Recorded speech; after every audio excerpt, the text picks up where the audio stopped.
the avocado roll. It's just avocado and rice, or well, I mean the sushi or the seaweed, of course, but very like basic. So very, very basic. Huge pieces though. I mean, in regards to the pieces appearing on the sushi and on the sashimi, especially the sashimi. I mean, just like bricks of fish, like literally eating fillets, not even just pieces of fillets, but literally like whole fillets when you order like a tray of sashimi. We also went for some of the barbecue. There's a piece of tuna, like just huge pieces. We also went for some of the barbecue. We did some of the pork, we did some of the chicken, some of the beef, although I myself wasn't really into it, and Scott, we had a bit of it, just to say we had it and tried it, but definitely we were more focusing on the sushi. There I had some avocado rolls. I like to take the avocado rolls and mix it with a piece of sashimi, aka a piece of fish, and it's kind of like making a glorified or even larger maki roll in my mouth. I like the kind of umami richness of the avocado and the soy sauce, and then of course the, well, fish, the fishiness of the fish. So really, this place again we're really giving credit for is just the huge portions, but variety was limited, and although everything wasn't bad, we really didn't have too many items either. We were like, this is absolutely exceptional. The tuna was good. The tuna is definitely a different kind of tuna that I've never really seen before. It's kind of lighter in color. And then the salmon, the salmon, of course, is salmon. That there is what they're calling, I believe it's called an Alaskan roll or California roll. Their version of California roll is a lot different than what I am. I'm used to California rolls often either being all vegetarian and or having like a deep fried shrimp in it. This was not the case for them, but they had like kind of like a nice crab salad in it, and again, between them and the Alaskan rolls, there was times we weren't really sure what exactly we were eating, but it was pretty good. Maki rolls were good. Scott went with some of the hand rolls. He really likes those things. He enjoyed them as well. So at this point, we are just like deep into the sushi. I mean, and especially the sashimi. Sushi, sashimi. Now we're getting into some of the barbecue. Like just countless orders at this point. In fact, well, I won't tell you how many we actually did, but I mean, I would hate to actually see the amount of fillets and fish they had to cut up just to provide us what we ordered. If you can't tell, I have a cold, by the way, so I kind of sound like a frog, but hey, I mean, we're eating sushi, so how can you go wrong with that? Korean barbecue, or not Korean, sorry, the Japanese barbecue. So very similar style to kind of like you would have a Korean barbecue. However, this was a Japanese barbecue, not to be mistaken with Korean. The meats were similar, but slightly different. Still had the short ribs, still had the nice piece of beef, etc., which you cooked yourself on kind of this little barbecue fire flame thing there. In fact, you can see it kind of smoking, and obviously something was burning at this point. So we were, yeah, let's just say we were kind of forgetting about the barbecue at certain points when we're focusing on the sushi. Really, we're just sitting here casually enjoying ourselves. So, getting into some of the salmon rolls. Salmon rolls are usually my favorite, kind of like crispy or spicy salmon rolls. I didn't really enjoy the flavors. Again, overall the flavors were quite simplistic, and I'm not saying that's a bad thing, it's just different. Here was what they called a seafood sashimi, which I did try, which is essentially just a whole bunch of little bits of shrimp, scallops, different pieces of fish with kind of a spicy sauce on it. Perhaps some of the reason why I didn't like the real the spicy salmon rolls, etc., is because of the spicy sauce.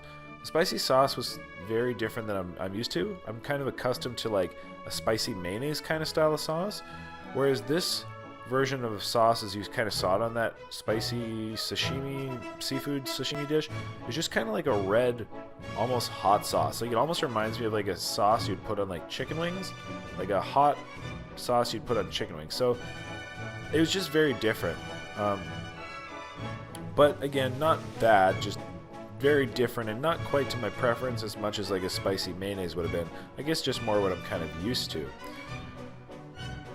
So again, kind of recapping so far, we kind of found out that there was not much more of an expansive menu compared to lunchtime, although you are paying about $10 more, about $33 before taxes and tip, etc. So you're looking at about $40 a person. It is a bit of money, so you have to be prepared for that. But again, I mean, the amount of food that you can potentially eat is unlimited. Staff overall and the speed items were coming out, it kind of varied. When we first showed up, things were going a little slower, and then it sped up for a short time, but then it was slow again. Again, I mean, I understand there's other people in the restaurant, but when, you know, you only have 2 hours until close and you're having to wait about 20-30 minutes for a dish, I mean, it just makes you have to double, like, question what you're ordering, because we didn't want to run out of time, of course, but, you know, at the same time, the speed was respectable and relevant for the night. It was a Sunday night. Again, it wasn't overly busy. There were definitely some people in there, but I mean, it wasn't like a full house. However, this place apparently is always packed, and I believe it. So here's kind of those, I think they're Alaskan rolls or California rolls, whatever they're, again, kind of calling them, which is essentially like a crab salad or seaweed salad with avocado in seaweed and the rice, which, I mean, how can you go wrong with that? Out of the meats we tried barbecue pork, or like a spicy pork, the beef, we also tried short ribs, and then chicken. My personal favorite was the short ribs. I mean, who doesn't love short ribs? They're just like nice and fatty and juicy and delectable. That's one right there. See a little bone in it? And a little nice glistening pieces of fired beef, which is delicious. Absolutely delicious. So as you can tell, me and Scott, like, we're just here having a meal. We're not here trying to, like, go overly crazy. We're just catching up. We're having a lot of fun. I don't know where he got that t-shirt from, but it's freaking awesome. I don't know where that other guy, like, both these guys, I don't know where they got their t-shirts from, but they're really cool. I heard you're going to get them at a Teespring store or something. Links are probably in the description or something, but, you know, I don't want to give that away. Going to a place like this, you do kind of have to be mindful and a little bit careful in regards to your food safety, because you are cooking your own items. They are, you know, obviously giving you tongs. You have to make sure you don't cross-contaminate. You know, at least throw your tongs in the fire for a little while to kind of sanitize them and all that good jazzy stuff. When we were here last time, they gave us a big pot of tea. Like, so we figured that was just like a custom because we never asked for it. Although, look at this sashimi, like huge pieces. Which this time they didn't give us tea. And then look at this freaking piece of sushi, like just crazy. Like, that's why we came. And that's where this place really earns its points. Because if you, I mean, here, we're however far in the video, I'll give it away. Like, if you can't tell, the taste was good. It wasn't amazing. The variety was okay. But the sizes, man, like, I've never been places where the sashimi is that big. Like, ever. Not even half of that size. And then, I mean, you get really nice big pieces on the sushi as well. Rolls are medium sized. Definitely a good bit of rice on them. So I wouldn't call the maki rolls overly generous. But when it comes to the sashimi, I mean, that's where it earns its points. Of course, there's a little piece of salmon sushi. How can you go wrong with some salmon sushi? They really only had salmon, the tuna. I think they had like maybe an eel, maybe a snapper. I think that was about it. Like, very limited. But like, was it butterfish? Maybe butterfish. I said snapper, but I think it's butterfish.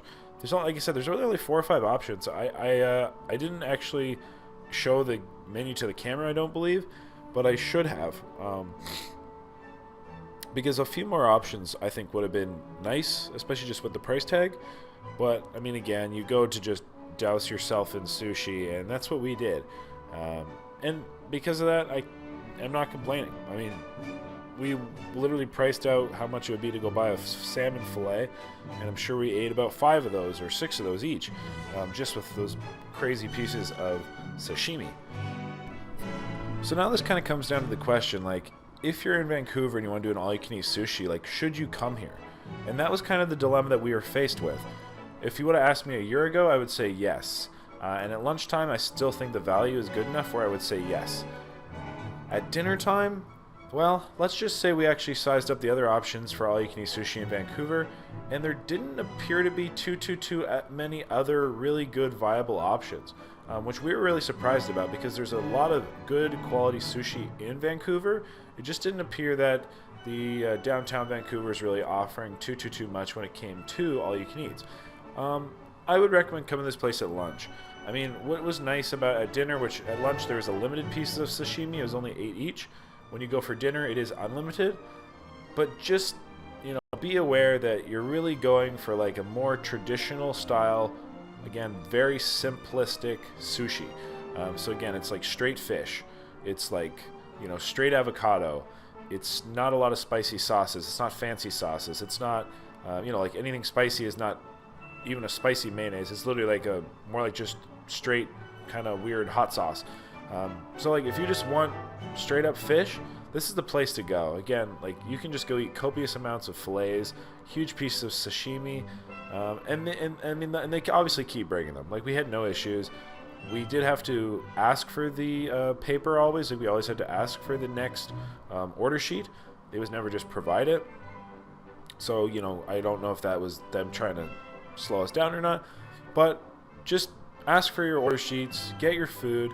I would recommend, definitely, I'd say the best items we had were, again, just generally the sashimi, these kind of salmon or Alaskan California roll thingy things, whatever the heck they were.